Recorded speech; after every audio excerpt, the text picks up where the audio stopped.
Hermanos, este mensaje yo estuve tratando de él con los jóvenes. Se titula Descubriendo quiénes somos en Cristo o Descubriendo nuestra identidad en Cristo.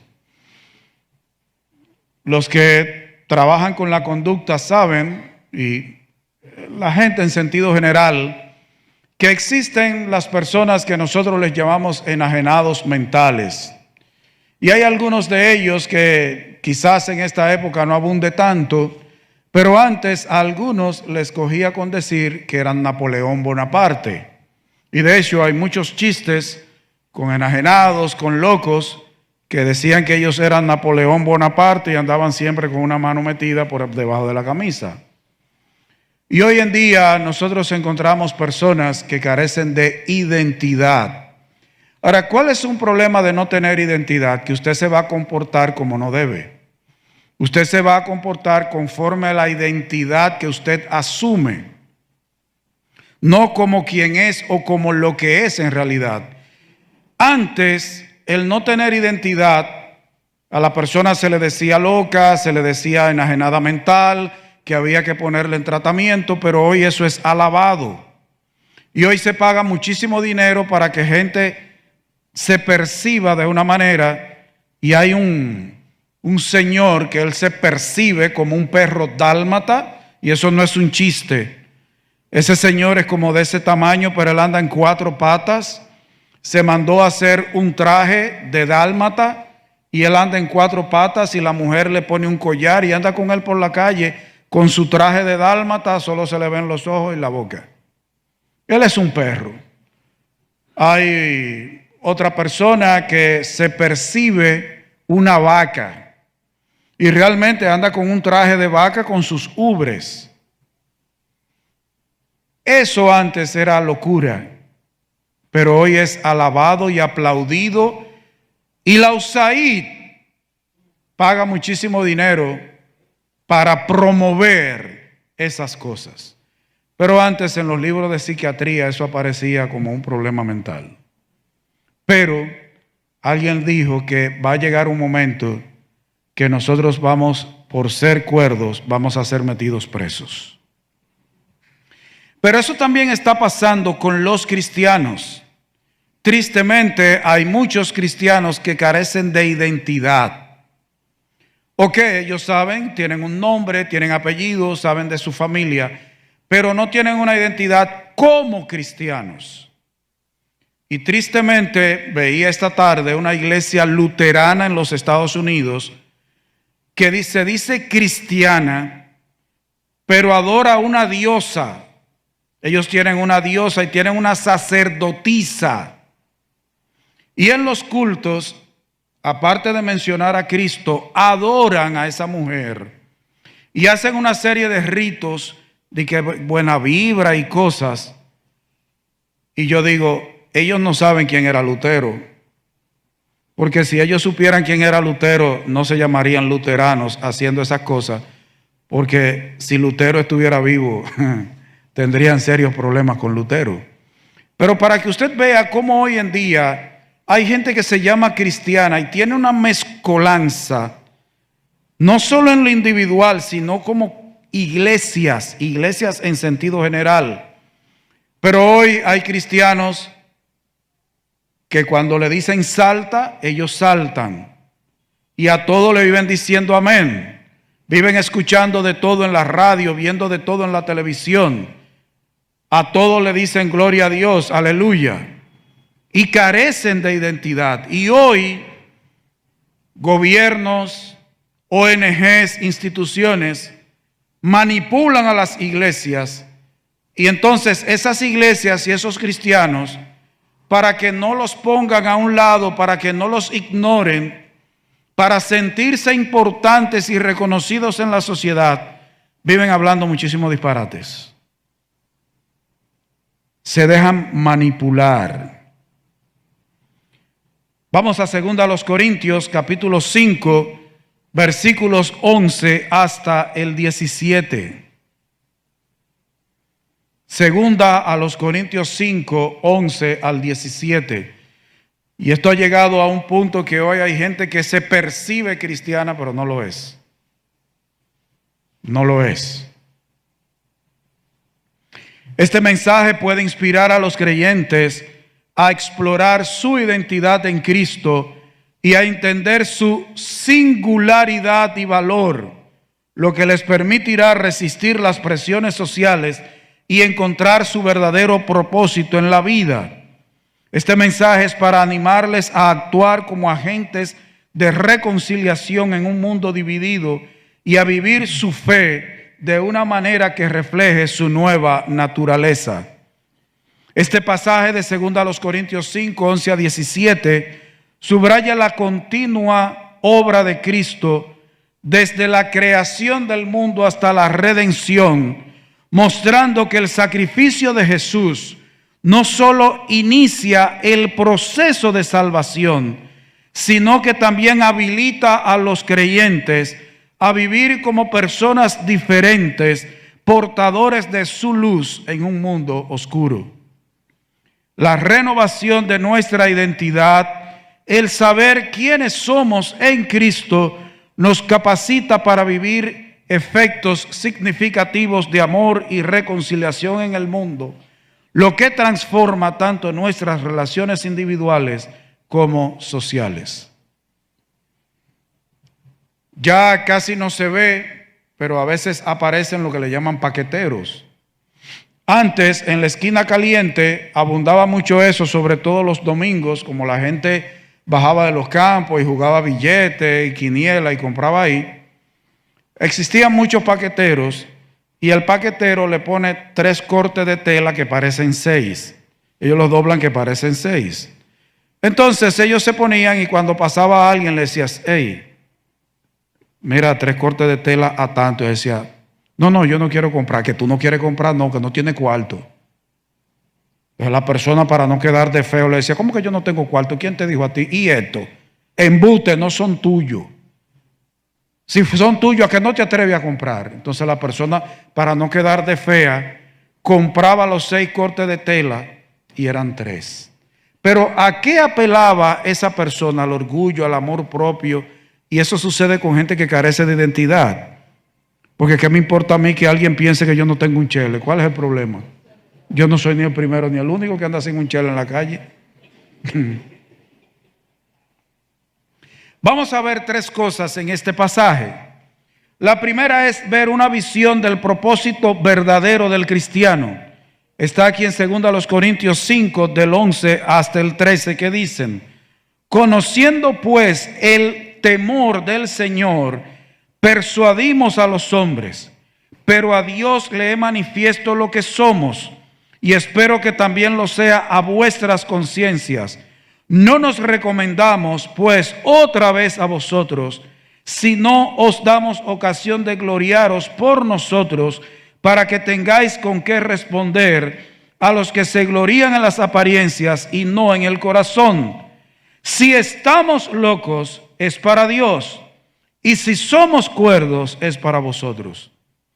Este versículo 11 nos muestra cómo Pablo deseaba tener buen testimonio, pero él sabía que para Dios era evidente lo que él realmente era.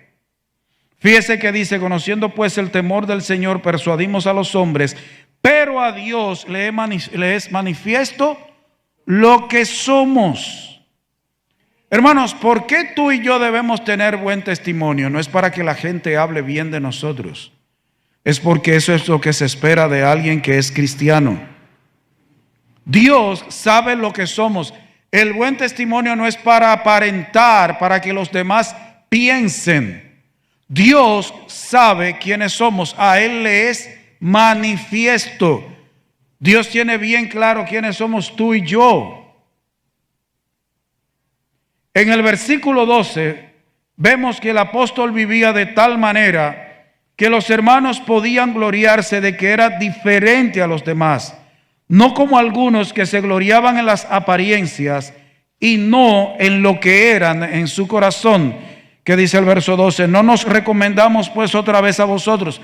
¿Usted sabía que Pablo tuvo que defender su apostolado? Porque en Corinto había gente que lo atacaba y que decía que él hacía cosas porque era endemoniado. Dice, yo no me voy a recomendar otra vez a ustedes. sino que yo quiero daros ocasión de que se gloríen en mí, en nosotros. ¿Pero para qué? Para que ustedes tengan con qué responder, con qué devolver a los que se glorían en las apariencias y no en el corazón. Las iglesias, el mundo está lleno de gente que vive aparentando, pero no viven lo que son en su corazón. Viven de las apariencias. Y en las iglesias están llenas de personas que solo son apariencia, pero en su corazón son todo lo contrario a lo que muestran hacia afuera. Y Pablo dice que yo quiero dar a ustedes ocasión de que ustedes puedan gloriarse de que yo soy alguien diferente, de que nosotros somos diferentes en verdad. No nos gloriamos, no nos alabamos de las apariencias, no nos llenamos la boca de decir quiénes somos, sino nos interesa lo que somos ahí adentro de verdad. Hay un dicho en el mundo y es: dime de qué te glorías y te diré de qué careces. Cuando una gente tiene que recomendarse mucho es porque él carece de eso. Cuando una gente habla mucho, no porque yo, él carece de eso, es apariencia. Posiblemente esa sea la pata de la que cojea. Pues Pablo dice, no, lo importante es lo que somos en el corazón. La identidad del creyente no es lo que los demás opinan. No es como tú te proyectas, eso es apariencia. El cristiano es lo que es ahí adentro, en su corazón. Y el versículo 13 es algo extraño, ya que aquí encontramos dos palabras. La primera es locos. Si estamos locos es para Dios. Y la otra palabra es cuerdos. Y si somos cuerdos es para vosotros. Esta palabra y la frase en la que está usada significa por lo general sufrir demencia o estar loco de remate.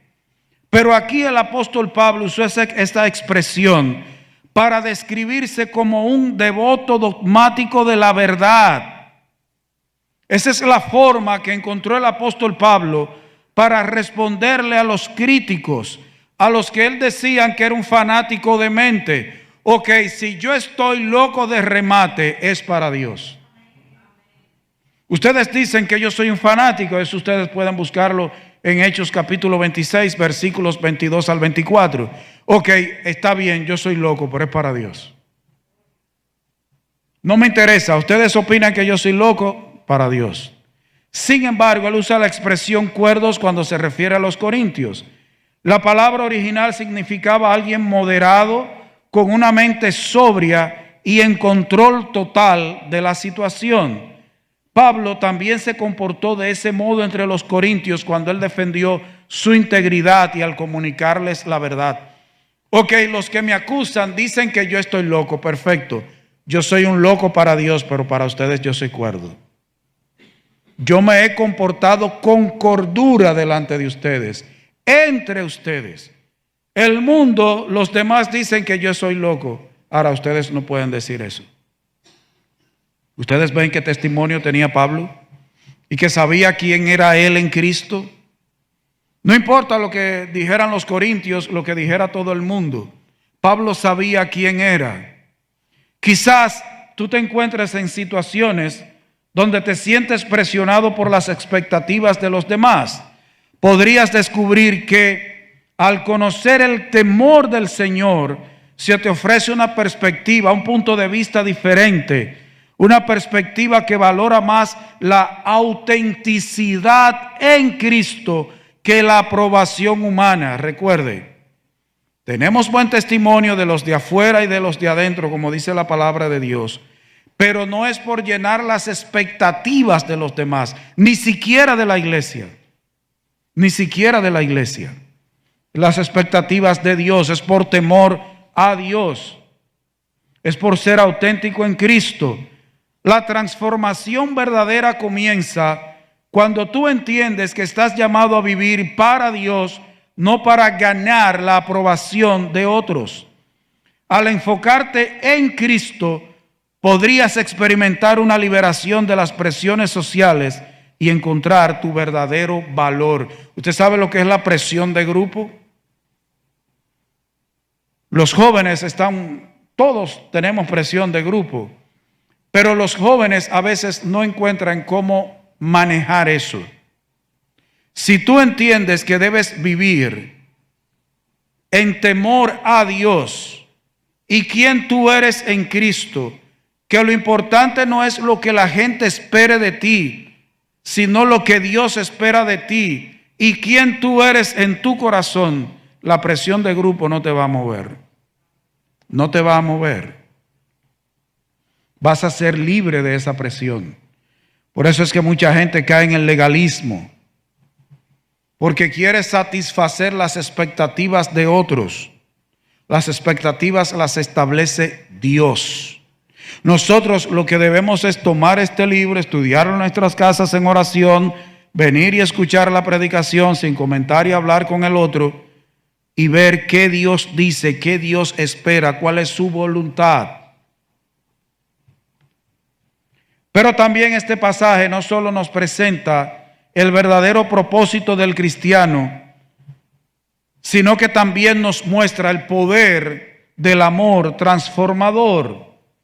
Comienza con el de Cristo, que dice, según a los Corintios 5, versículos 14 y 15, el amor de Cristo nos constriñe, nos apremia, nos empuja, pensando esto, que si uno murió por todos, luego todos murieron, y Él por todos murió, para que los que viven ya no vivan para sí, sino para aquel que murió y resucitó por ellos. Algo que motivaba a Pablo en su vida diaria era el amor sacrificial de Cristo. Por eso él dice, el amor de Cristo nos constriñe. El cristiano que sabe quién es, que sabe lo que Dios espera de él, cuáles son las expectativas de Dios, lo mueve por un lado el temor de Dios y por otro el amor de Cristo. Las dos cosas en equilibrio, el temor de Dios y el amor de Dios. Eso lo llevó a meditar que los salvados no deben vivir para sí, sino para Cristo el Salvador que murió a causa de ellos. Que dice que si uno murió por todos, luego todos murieron. Con Cristo estoy juntamente crucificado y ya no vivo yo, mas vive Cristo en mí. ¿Y qué nosotros mostramos con el bautismo? Que hemos muerto con Cristo y que hemos resucitado con Cristo. Nosotros entendemos que Cristo murió por nosotros y por lo tanto nosotros también hemos muerto con Cristo. Quizás en alguna ocasión te sientas atrapado en el ciclo de vivir para ti mismo, pero podrías considerar que el amor de Cristo tiene el poder de impulsarnos a una nueva forma de vida. Al comprender que Jesús murió por todos, podrías inspirarte a no vivir más para ti mismo, sino para aquel que murió por ti. ¿Cuál es el problema del evangelio de la prosperidad, que realmente no es ningún evangelio? El evangelio de la prosperidad enseña a la persona que lo crea a vivir para él. Lo que vive buscando es dinero para mí, salud para mí. Es pensando en yo, para mí. En estos días estaba viendo, es vergonzoso porque al tener las transmisiones, todo lo que hacen esas iglesias queda grabado en YouTube. Una señora que se molestó, una pastora, porque echaron $20 en la ofrenda. Y ella dijo que eran 100. Y ella se molestó. Hermano, el que sigue ese evangelio piensa solo en él, en cosas para mí. Y busca a Dios por lo que Dios puede darme a mí. Pero ¿de qué está hablando Pablo aquí? Que el cristiano que entiende quién es, cuál es su identidad en Cristo, se mueve por el temor de Dios y el amor de Cristo. El amor de Dios es su motivación y que ya Él no va a vivir para sí mismo, sino para Cristo. ¿Para quién es que debe vivir el cristiano? Para Cristo, no para sí. No es buscando lo suyo propio. El apóstol Pablo en otra porción dice que todo el mundo busca ¿qué? Lo suyo propio, no lo que es de Cristo. Y el cristiano, dice el término cristiano, significa un aprendiz de Cristo, un pequeño Cristo. ¿Y cómo tú puedes ser cristiano viviendo diferente a Cristo? ¿Qué hizo Cristo? Dejó su gloria. Vino aquí a vivir como siervo, a padecer, a morir, para bendecirnos. Y el que es de Cristo, ¿cómo debe vivir? Como vivió Cristo. ¿Qué dijo él? Aprended de mí, que soy manso y humilde de corazón. El cristiano entiende quién es, cuál es su identidad y que ahora él debe vivir movido por el amor. Esta transformación te invita a amar y servir a los demás, reflejando el amor incondicional de Cristo en tus acciones diarias y en tus motivaciones. ¿Qué dijo el mismo Cristo en Juan 13:35? ¿Cómo el mundo iba a conocer que somos sus discípulos? Si nos amamos los unos a los otros. No es por decir muchos versículos de memoria, que no está malo memorizar versículos. El problema es que hay gente que cree que con religiosidad vacía le va a mostrar al mundo que es discípulo de Cristo. Si no hay amor, no conoces a Dios. Estás perdido, sin Dios y sin esperanza en el mundo. El verdadero cristiano es constreñido, es motivado, es movido por el amor. No vive para sí, vive para Cristo. Pero los versículos 16 y 17 nos hablan de que un verdadero cristiano que descubre cuál es su identidad en Cristo tiene la visión de que es una nueva creación. ¿Qué dicen los versículos 16 y 17? De manera que nosotros de aquí en adelante a nadie conocemos según la carne. Y aun si a Cristo conocimos según la carne, ya no lo conocemos así. De modo que si alguno está en Cristo, nueva criatura es. Las cosas viejas pasaron, todas, he aquí, todas son hechas nuevas. El verdadero cristiano que entiende su identidad, quién es en Cristo, tiene una correcta visión de que es una nueva creación. El apóstol Pablo en el versículo 26 expresa una idea muy interesante, y es que él ya no evaluaba a las personas conforme a los parámetros o criterios externos, los criterios humanos y mundanos. Hermanos, el verdadero cristiano que sabe quién es, que es una nueva criatura, que es hecha una nueva creación, ya no ve al mundo, ya no ve a los demás conforme a los criterios del mundo. Es una persona que no evalúa por lo externo, por las filosofías huecas, por las cosas que tienen apariencia de piedad, pero que no tienen ninguna eficacia. Pero el apóstol Pablo también en este versículo 16 aclara que si alguna vez conoció a Cristo conforme al pensamiento humano carnal, ya él no conocía a Cristo así. Evaluar según la carne es hacerlo como lo haría un incrédulo. Y en este contexto equivale a ver las cosas temporales y gloriarse en las apariencias. Los opositores de Pablo lo acusaban de hacer todo según la carne, pero él siempre rechazó esa acusación. Antes de su experiencia de conversión en el camino a Damasco, Pablo evaluaba a Cristo según las normas del mundo y de la religión de la época y usaba los criterios carnales para juzgar todas las cosas. Dices, si alguien yo conocí antes conforme a la carne, ya yo no lo conozco así. Y si aún a Cristo yo lo llegué a conocer conforme a la carne, yo no conozco a Cristo así. Ya yo tengo otra visión. El cristiano debe tener una visión bíblica y una visión cristocéntrica de sí mismo, de los demás y de Cristo. Hermanos, los parámetros que nosotros debemos usar para juzgar todas las cosas no debe ser según la carne y el mundo. No. ¿Qué dice Pablo? Que todas las cosas que para él eran importantes, él las tenía como ¿qué? Como basura. ¿Con tal de qué? De ganar a Cristo. Alguien decía que hay muchos cristianos hoy que tienen como un tesoro lo que Pablo tenía como basura. Hermanos, nosotros debemos tener, y hay una palabrita muy famosa, yo se las he dicho antes, una cosmovisión bíblica.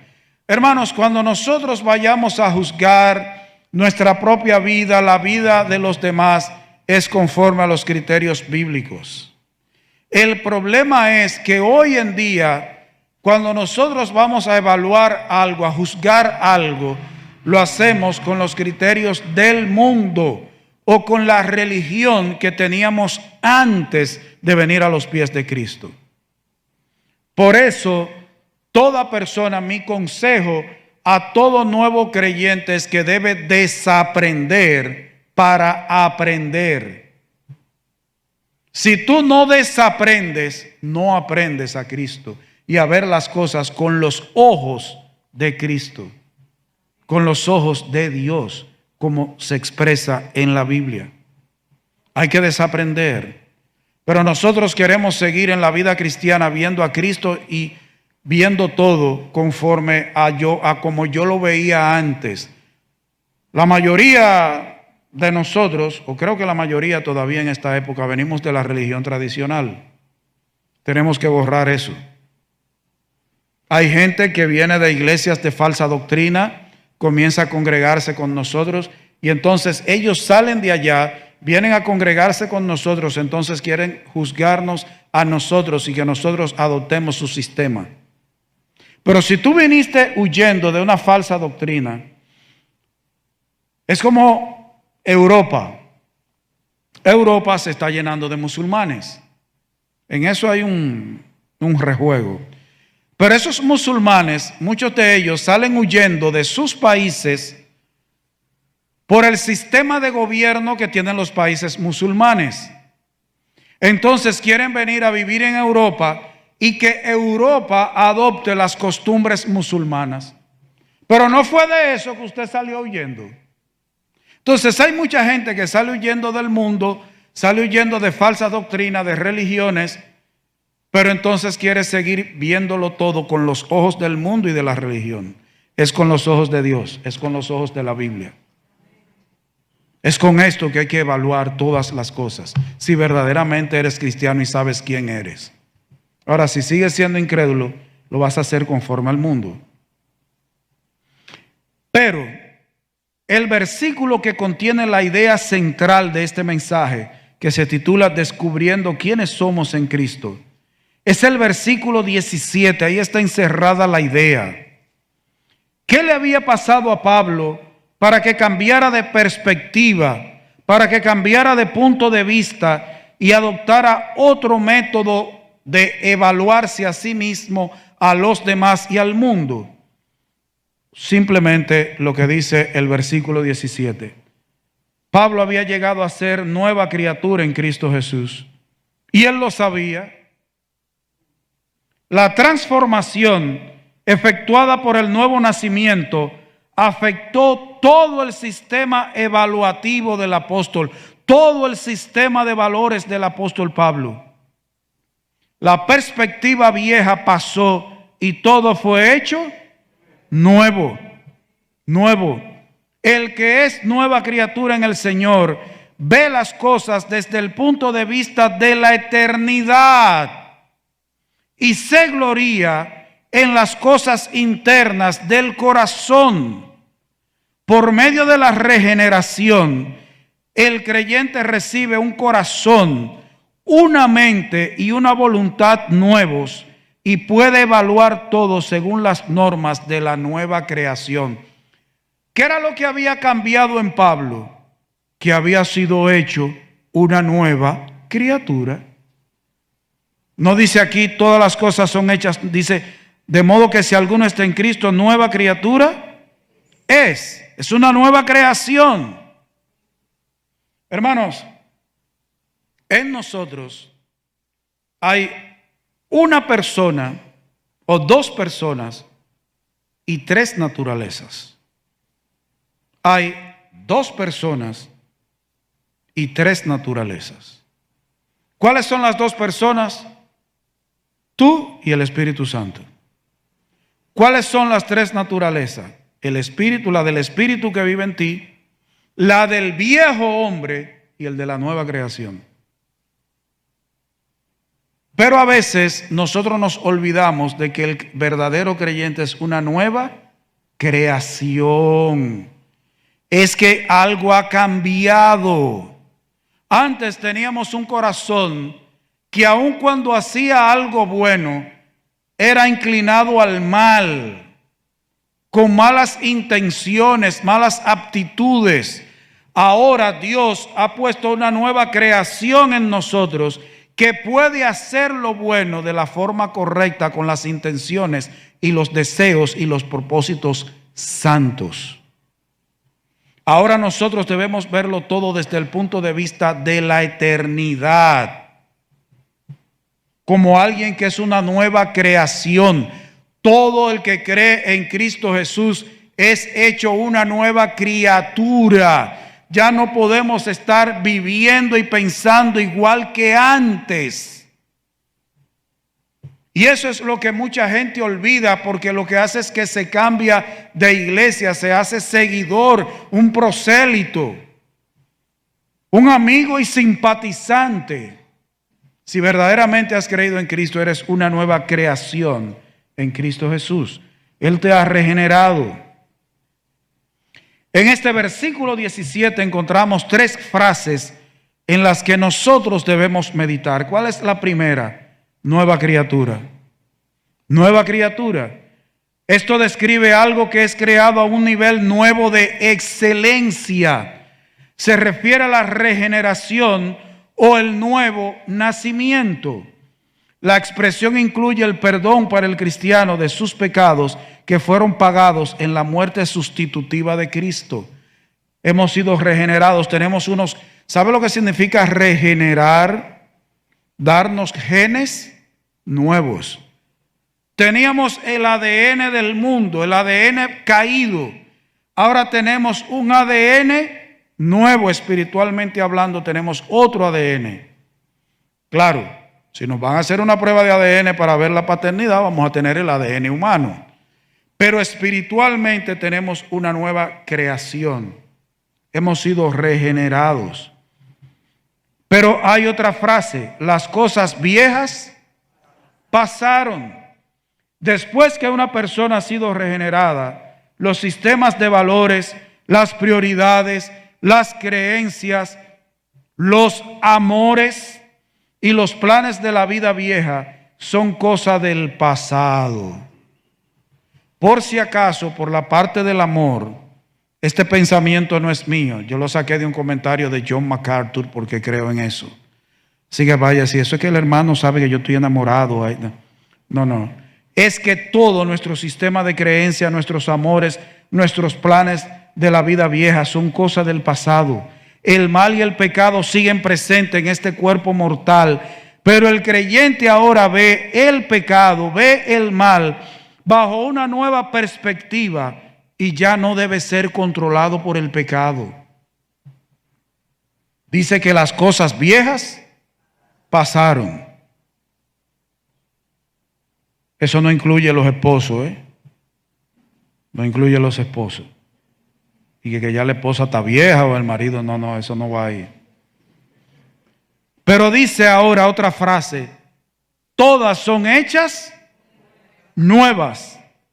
La gramática griega indica que la condición nueva es continua y práctica. Cuando aquí dice que todas las cosas son hechas nuevas, no solo habla del tiempo pasado de cuando creímos, es que cada día el Señor nos va renovando. Cada día el Señor va quitando cosas de nosotros y poniendo cosas nuevas. El verdadero cristiano, cada vez que vence un pecado, encuentra que hay más. El que no es cristiano se siente conforme como está ahora. El cristiano no es conformista con su condición actual. Lo que sí debe dar gracias de que es lo que antes no era. Pero todavía no es lo que debe ser. Pero el Señor sigue haciendo nuevas todas las cosas. La nueva percepción es espiritual, que el creyente tiene de todas las cosas, es una realidad constante para él. Y ahora vive para la eternidad, no para las cosas temporales. Por lo tanto, para nosotros, eso de presión de grupo no debe existir. No debe ser algo que trastorne nuestras vidas. Pablo refuerza la idea de que conocer a Cristo nos transforma profundamente. La nueva creación descrita en este pasaje enfatiza que la vida cristiana se basa en una relación personal con Jesús.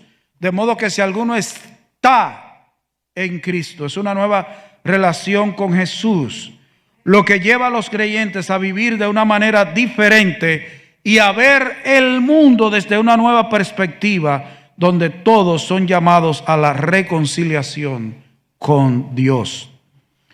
Tal vez tú te encuentres luchando con el concepto de tu identidad en Cristo y de cómo otros te ven, y vives mortificado de que pensarán de mí, pero podrías experimentar una renovación completa al verte a ti mismo y a los demás desde la perspectiva de Cristo.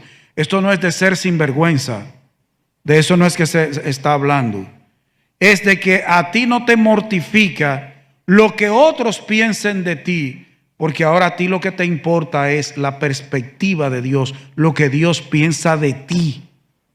¿Entiende la diferencia ser un bandido? Que de eso está lleno el mundo. Considera que ser una nueva creación en Cristo significa dejar atrás el viejo yo y abrazar una nueva identidad que trasciende, que va más allá de las etiquetas y limitaciones mundanas. Hermano, realmente a la naturaleza caída le gusta que digan: wow, ese hermano es un amor. Qué bendición es ese hermano. Le gusta oír que hablen bien de mí. Wow, están diciendo que yo soy un buen cristiano. Eso le gusta a la naturaleza caída. Lo importante es qué opina Dios de ti. Cuando tú te ves en el espejo de la palabra, ¿qué dice Dios de ti? ¿Tú eres quien Dios dice que tú debes ser? Eso es lo importante. Porque siempre habrá gente que nos alabe por muchísimas razones, hasta para llantarnos y sacarnos ventaja. Eso es lo más que hacen los políticos. Mira, yo siempre he pensado que si algún día yo me arrepiento, voy a congregarme en tu iglesia, porque yo veo que ustedes son gente asentada y vienen aquí para que oremos por ellos. Es bueno, bonito, pero el asunto es una nueva creación. Podrías descubrir un sentido de pertenencia y propósito que transforma no solo cómo te ves a ti mismo, sino también cómo interactúas con el mundo. Hermano, la carencia de identidad de muchos cristianos los lleva a comportarse en este mundo como quiere el mundo. Y el mundo tiene a mucha gente llamada cristiana como marionetas. Tú sabes quién es que te debe mover a ti, es el Espíritu. Pero hay mucha gente llamada cristiana que el mundo lo tiene amarrado con hilos así. Este sermón enseña que la identidad del creyente está intrínsecamente ligada a Cristo. La identidad del creyente de manera natural se encuentra en Cristo. Tu identidad debe encontrarse en Cristo. La experiencia de ser una nueva creación no solo afecta tu vida personal, sino que también te otorga un llamado para ser un agente de cambio en tu entorno, buscando la reconciliación de otros con Dios. Hermanos, ¿qué dice el Señor que nosotros debemos ser? Sal y luz. Pero usted cree que una persona que se dice cristiana, pero que no encuentra su identidad, su propósito y valor en Cristo, va a ser sal y luz? No, se va a envolver en cosas de las tinieblas.